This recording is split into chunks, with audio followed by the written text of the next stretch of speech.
1절에서 12절.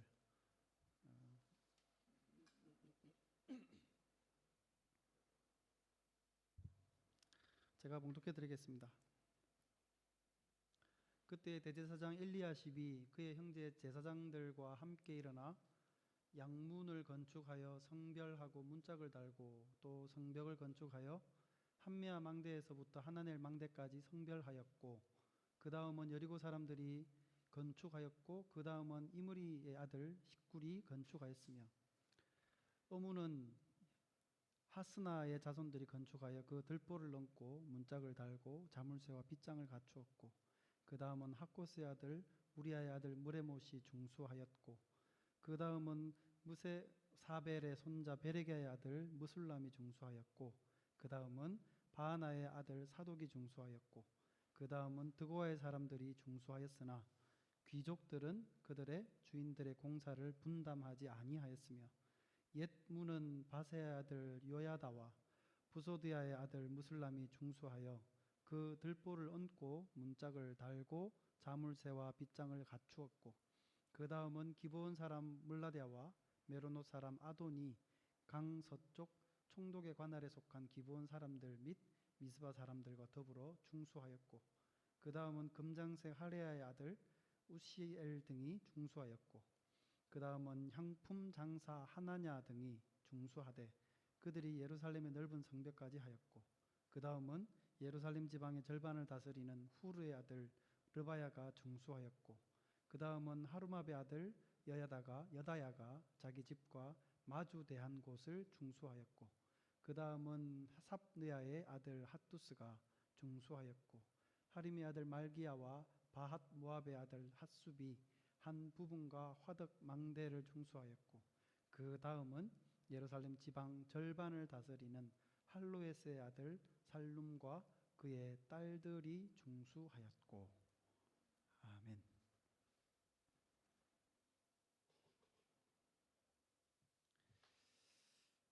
제가 한국에 다녀오기 전에 아마 기억을 하신다면 6장까지 느헤미야 6장까지 말씀을 나누었었습니다. 그동안에 제가 그 느헤미야서를 다시 1장부터 쭉 읽어 나가다가 좀 더 여러분과 나눴으면 하는 부분들이 눈에 들어와서 다시 3장 말씀으로 여러분과 오늘 나눔을 시작하려고 합니다. 여러분이 읽어보시면 아시겠지만 3장은 2장과 4장 사이에서 빼놓고 읽어도 전혀 이상하지 않습니다. 잘 전개되고 있는 스토리 중간에 그냥 많은 이 성전 성벽 건축 재건에 참여했던 사람들의 이름이 거론되어 있습니다. 그리고 그 시제도 보면 마치 3장의 내용을 가만히 보면 이 성문과 성벽을 다 완성한 것처럼 이 과거형으로 되어 있어요. 그래서 중수하였고 건축했고 등등의 내용이 계속 나옵니다. 시점도 보면 1인칭 시점에서 3인칭 시점으로 3장은 바뀌어져 있습니다. 그리고 4장으로 가면 다시 이제 원래의 시제로 돌아가게 됩니다. 성벽 재건은 막 시작을 했는데 왜 3장에서 이미 이 모든 성벽이 다 완성된 것처럼 그렇게 과거형으로 기록을 하고 있는 것일까요? 조금만 생각해 보면 당연히 느헤미야서가 이 성벽 재건이 다 완성되고 나서 기록된 책이기 때문에 그렇다는 것은 우리가 짐작을 할 수 있습니다. 그러니까 성벽 재건을 모든 그 과정들을 기록을 하면서 이제 거기에 참여했던 사람들의 이름들을 한 장을 할애를 해서 기록을 해주고 있는 겁니다. 바꾸어 말하면 성경을 기록하는 이 기록자가 3장의 자리에다가 이러한 사람들의 명단을 삽입을 한 의도와 목적과 또 전달하고자 하는 메시지가 있기 때문에 그렇습니다. 느헤미야 기록자는 여러분 누굽니까? 당연히 느헤미야죠. 그러나 엄밀히 말하면 느헤미야에게 영감을 허락하셨던 성령 하나님이십니다. 성령께서 느헤미야를 통해서 이 명부들을 기록하게 하신 그 뜻과 목적이 있기 때문인 거죠. 그래서 저는 오늘 이 말씀을 통해서 이러한 명부들을 삽입한 그 목적이 무엇일까를 여러분과 함께 나누려고 그럽니다.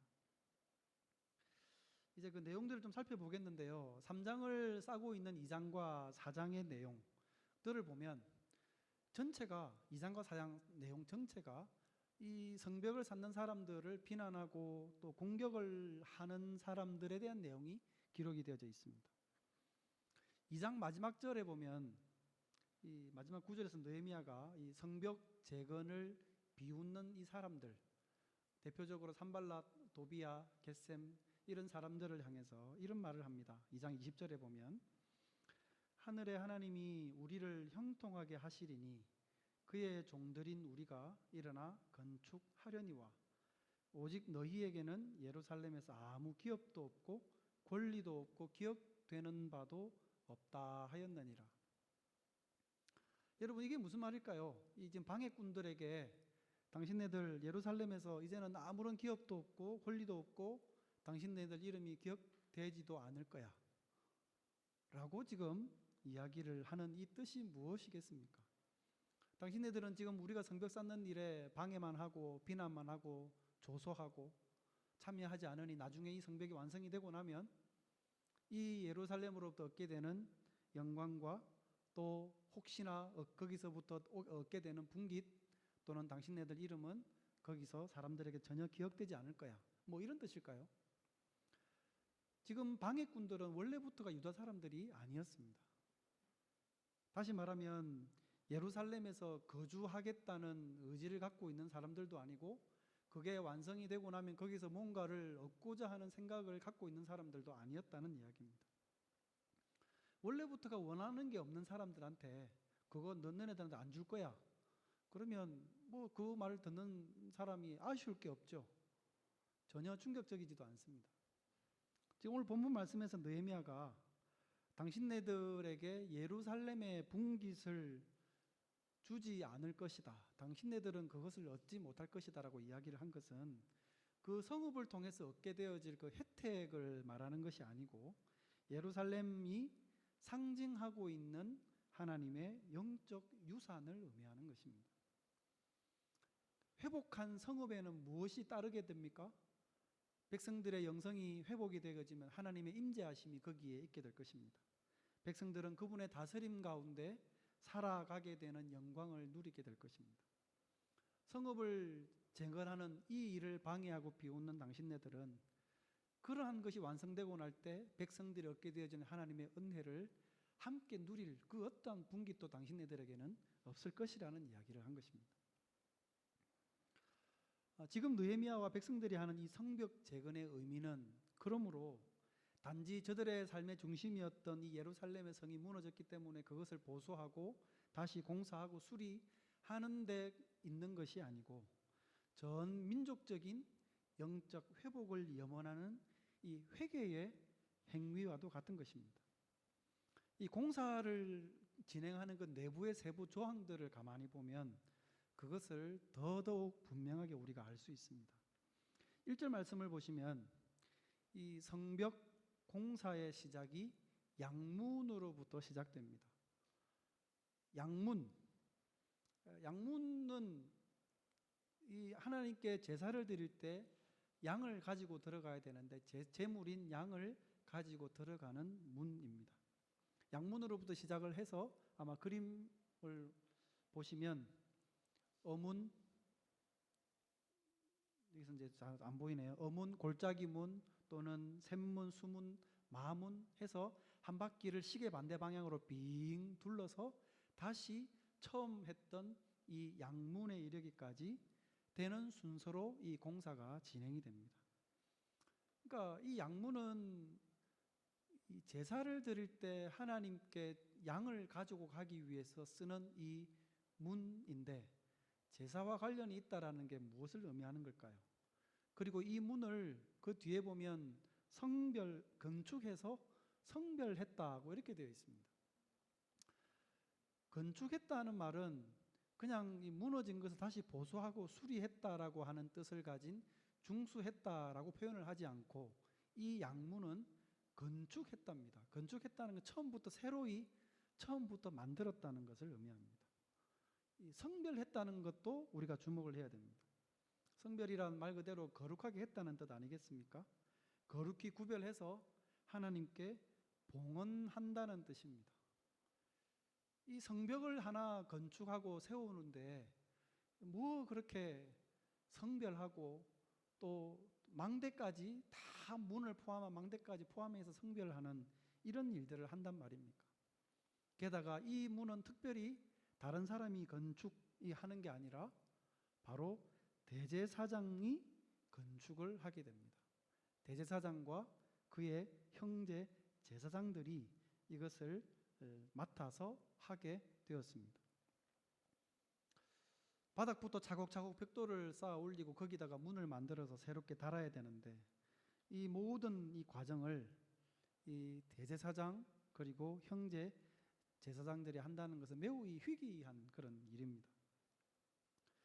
여러분, 이 양문을 건축하는 과정의 이 모든 요소들을 가만히 보면 공사 전체의 목적이 어디에 있는가를 우리가 잘 알 수가 있습니다. 바꾸어 말하면 이 성이 백성들에게는 하나님을 온전히 예배하는 또는 다시금 하나님을 예배하는 성으로 세우고 있다는 것을 이 모든 공정의 과정들이 말해주고 있는 겁니다. 그래서 이 공사에 참여하는 모든 사람들이 하나님을 예배하는 그 나라를 위한 노동에 참여하고 있는 것입니다. 앞에서 제가 말씀을 드릴 때 이 3장의 내용이 2장과 4장의 이 3장을 감싸고 있는 2장과 4장의 내용이 비난하는 사람들, 조소하는 사람들, 공격하는 사람들에 대한 내용이라고 말씀을 드렸습니다. 이러한 사람들의 방해 공작에도 불구하고 오랜 포로 기간을 끝내고 돌아왔던 이 백성들이 그럼에도 불구하고 이것만큼은 우리가 실패하지 않고 세워야 된다라고 하면서 세웠던 게 이 성벽이라는 이야기입니다. 이 성벽 재건이 그러므로 의미하는 바가 무엇이겠습니까? 예배입니다. 예배의 회복, 바른 예배를 세우는 게 바로 백성들이 돌아와서 저들의 삶의 중심에 반드시 새롭게 세워야 했던 그 최종 목적이었던 겁니다.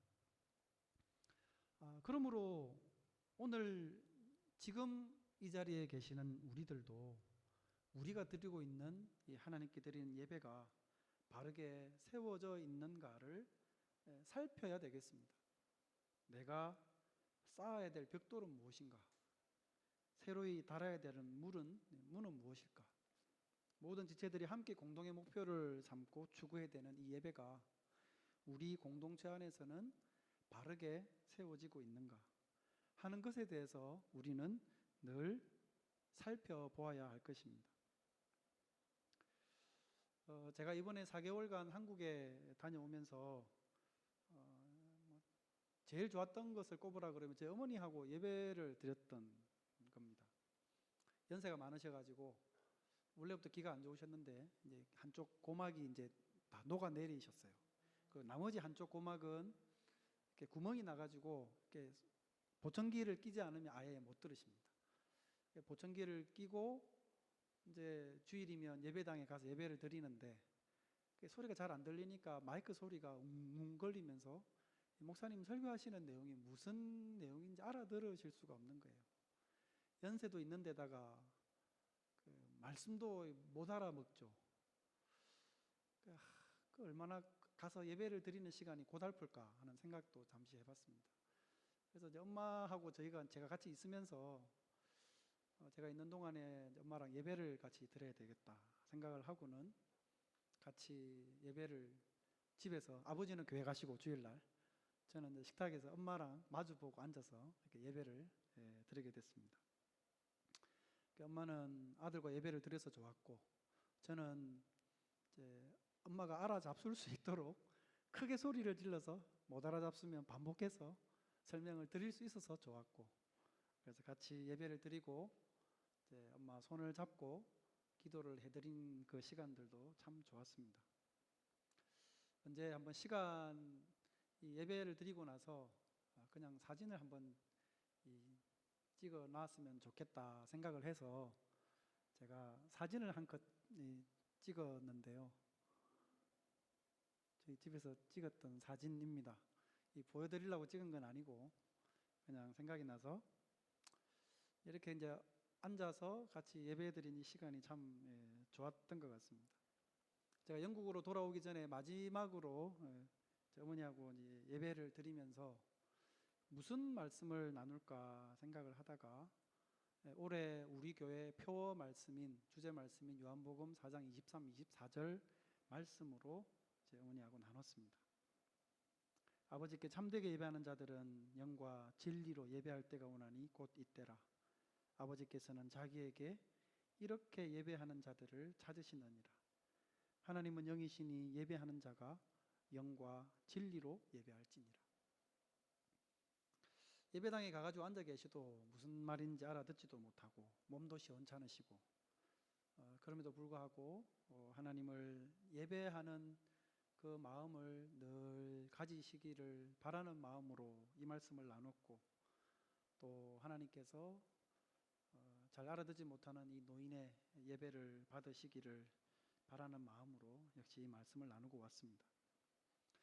여러분, 우리가 신앙인으로 살아가는 우리가 삶에서 절대로 놓치지 않고 지켜가야 되는 것이 이것입니다.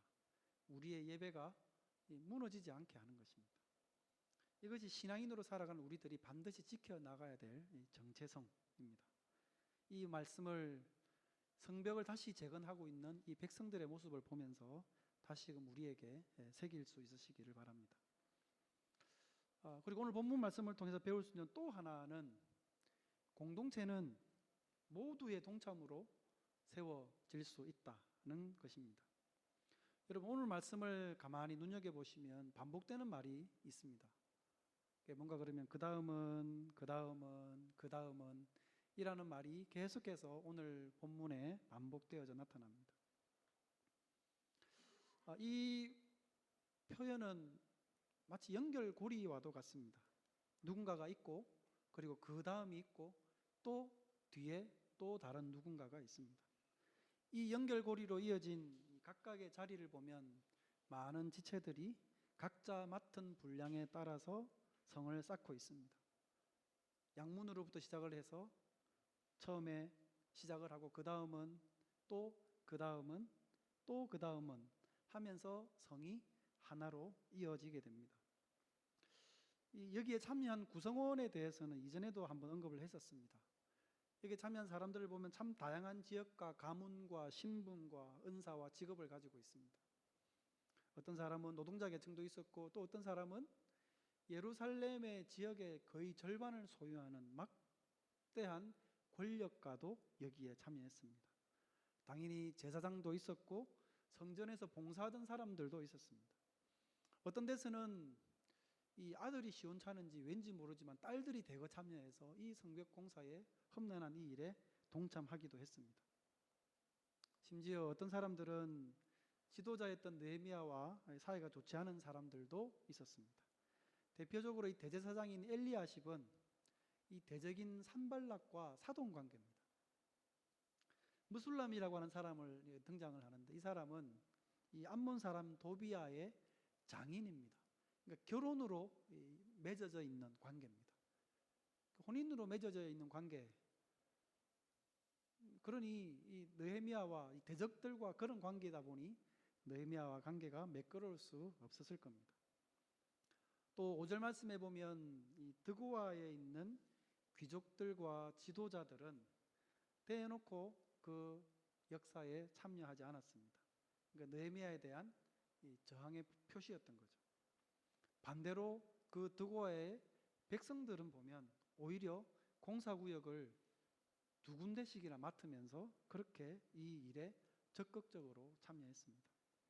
참 이런 다름과 다양함에도 불구하고 전체 성읍을 결국은 완성했는데요.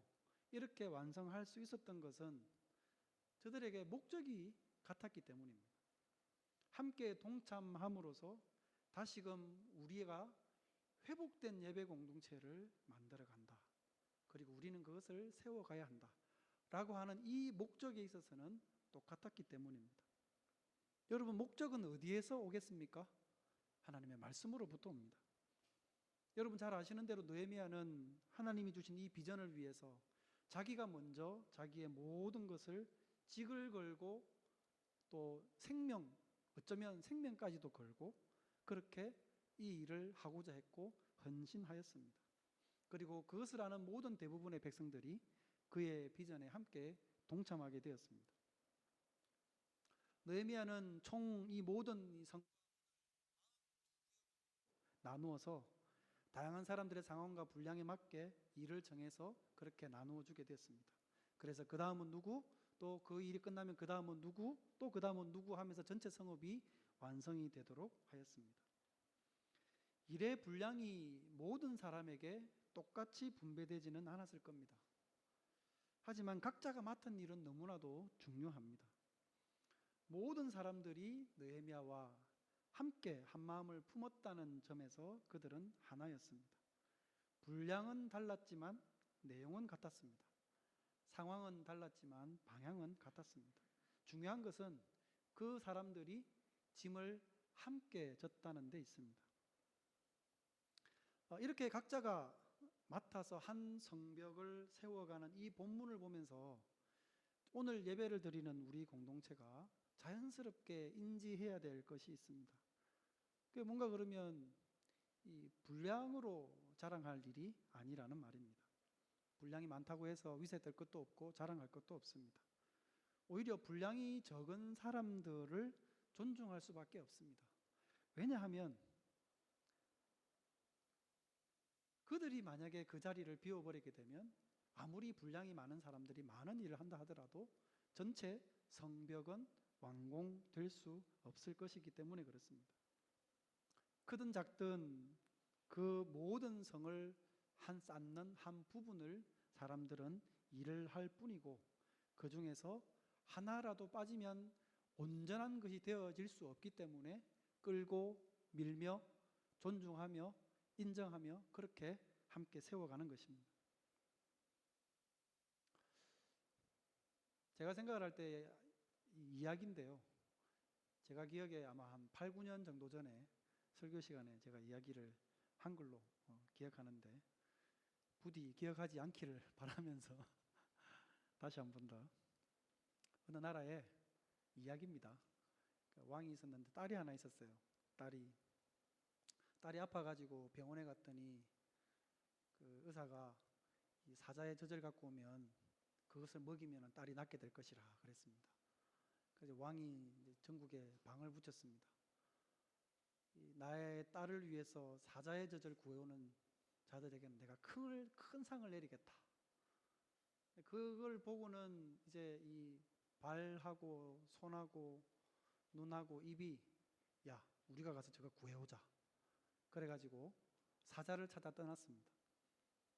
정말 우여곡절 끝에 이 넷이서 사자의 젖을 구했습니다. 그래가지고 이제 왕께 가져가면 큰 상을 받을 텐데 이제 가만히 생각해 보니까 본전 생각이 나는 거예요. 발은 열심히 달려가야 사자를 찾을 테고 눈이 있어야 사자가 어디 있는지 발견할 테고 손이 있어야 결정적으로 젖을 짤 텐데 입 저거는 뭐 했지? 옆에서 조달거리기나 하고 가만 생각해 보니까 그것을 4분의 1로 나누려니까 억울한 거예요. 그래가지고 셋이서 모여가지고 야, 너랑은 상황을 나눌 수 없어. 그러니까 입이 가만히 들으니까 기분 나쁘잖아요. 자기도 생각해 보니까 별로 한 건 없지만 그래도 자기를 빼놓으려 그러니까 화가 나는 겁니다. 그래가지고 이 사자의 젖을 들고 왕에게 갔습니다. 왕에게 가서 내어놓으니까 왕이 이들을 반기면서 그대들이여 이것이 과연 사자의 젖이더란 말이냐 하고 막 이렇게 하니까 갑자기 입이 나서가지고 왕이시여 개젖입니다 라고 이렇게 이야기를 했답니다. 포인트는 잘 아시겠죠? 우스갯인데요.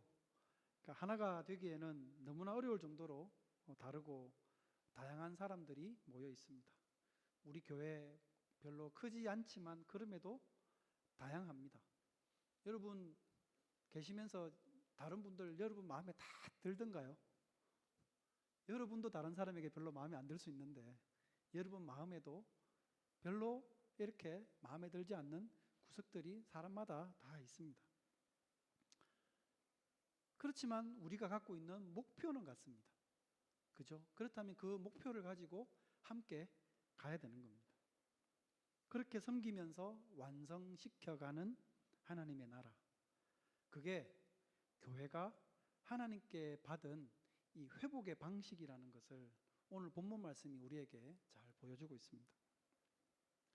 많은 백성들이 자기 집 근처에서 성을 쌓도록 했습니다. 각자 살고 있는 지역 가장 가까운 그 성벽을 너네들이 쌓아라 라고 느헤미야가 이야기를 했습니다. 한 사람에게만 뭔가 크고 많은 거창한 일을 맡긴 게 아닙니다. 집에서 가까운 그곳을 내가 가진 힘과 능력의 분량으로 참여해서 그 성을 함께 이루어 가자는 제안이었습니다. 마찬가지라고 생각합니다. 우리 중에 대부분은 나의 집, 내 학교, 내 직장, 내가 생활하는 생활의 반경이 바로 우리의 사명을 이루어야 되는 장소입니다. 그리고 예배가 이루어져야 되는 곳도 바로 거기입니다.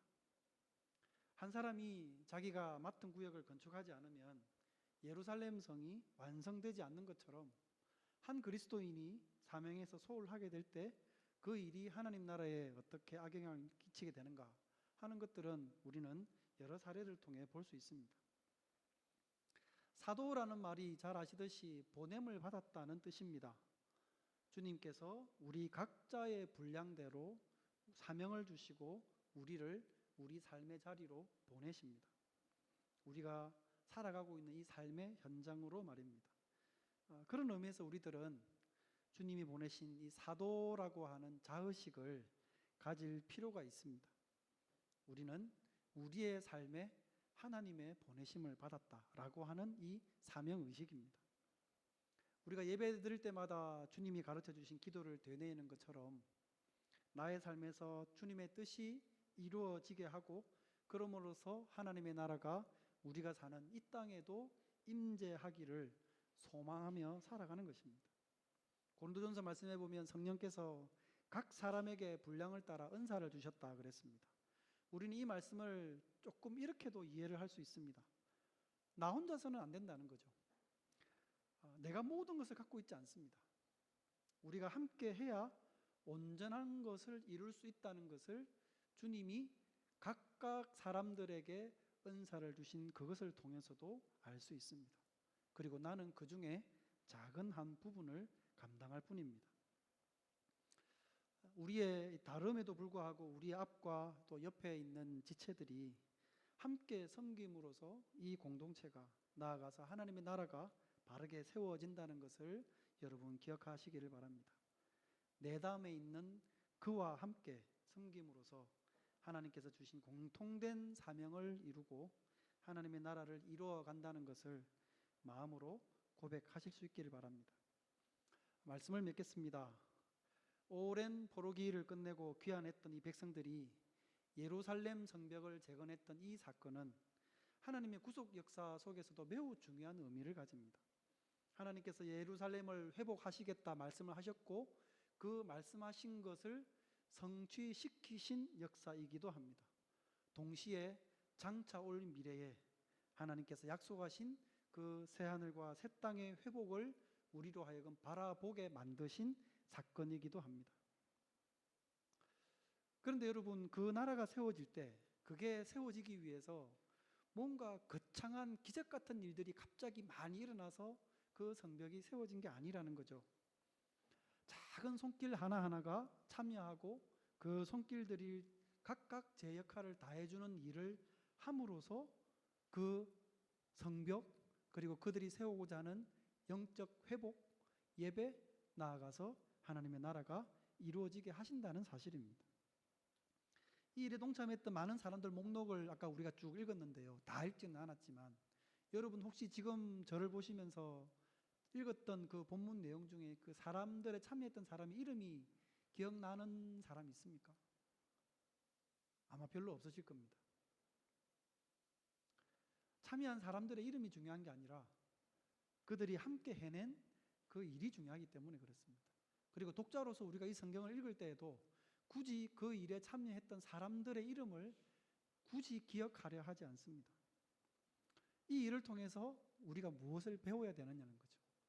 하나님께서 우리에게 이러한 과거의 성벽 재건의 역사를 통해서 우리가 꾀할 수 있어야 되는 회복, 그것을 말씀하고 계신 겁니다. 또 하나 재밌는 것은 이 중요한 사건들에 있어서 느헤미야의 이름도 없다는 사실을 혹시 아십니까? 16절 말씀에 보면 느헤미야의 이름이 나옵니다. 근데 이 느헤미야는 이 총독 느헤미야 그리고 느헤미야서를 기록한 느헤미야가 아니고요, 동명이인인 다른 사람입니다. 느헤미야는 이 많은 일들을 해낸 사람들의 목록을 기록하면서 자기 자신의 이름을 넣지 않았습니다. 그 자신의 거룩한 부담으로 시작을 해서 그리고 목숨을 건 헌신과 결단으로 왕 앞에 이야기를 했고, 그것을 통해서 시작된 귀환과 성벽의 재건 모든 과정이었습니다. 그리고 자신이 직접 총독으로 와서 이 모든 일을 감독, 총괄했지만 그게 자기 자신이 한 일이 아니라는 것을 누구보다도 잘 알았습니다. 하나님께서 하신 일이라는 것을 고백하는 행위입니다. 나아가서 이 성의 작은 부분들을 각각의 사람들이 담당해줬던 그들의 수고 때문에 이 성벽이 완성되었다는 것을 그가 잘 알고 있었기 때문입니다. 그런데 여러분, 하나님은 어떠실까요? 우리는 기억하지 않지만 하나님은 기억하십니다. 그 이름들을 애써 잊어먹지 않으려 기억하시는 게 아니고 본성상 하나님은 그들을 아십니다. 그 마음 깊은 곳에 있는 생각과 계획과 그들의 수고와 노고와 그 중심이 향했던 그 모든 것들을 하나님은 다 아십니다. 그래서 하나님 아니겠습니까? 여러분, 하나님의 나라는 그렇게 이루어져 갑니다. 그리고 우리의 예배 공동체도 그렇게 세워갈 수 있기를 바랍니다. 온전하고 건강한 예배 공동체가 앞으로도 지속될 수 있기를, 그리고 우리 모두가 함께 세워가는 그런 예배 공동체가 될 수 있기를 소망하고 함께 기도하며 나아갈 수 있었으면 좋겠습니다. 그런 공동체가 되기를 주님의 이름으로 축원드립니다. 기도드리겠습니다. 걸어가신 하나님 아버지, 은혜를 감사합니다. 오랜 포로 생활이 저들로 하여금 뼈저리게 깨닫게 한 것이 있습니다. 우리는 예배하는 백성이어야 하고 하나님께로 나아가야 되고 영적으로 회복되어야 한다는 필요성이었습니다. 백성들이 돌아와서 성벽을 재건하였습니다. 그것은 회개요, 하나님께로 돌이키고자 하는 열정의 표현이었습니다. 오늘을 살아간 우리도 이 성벽 재건의 모습들을 바라보며 또다시 오늘 드리고 있는 예배 외에도 우리가 드리는 삶의 예배가 하나님께 바로 세워져 있는지 또다시 돌아보게 하여 주시옵소서. 온전한 예배를 세워가게 하시고 하나님이 기뻐하시는 예배를 세워가게 하시고 영과 진리로 주님이 찾으시는 예배자가 될 수 있도록 은혜 베풀어 주시옵소서. 거룩하신 구주 예수님의 이름으로 기도드립니다. 아멘.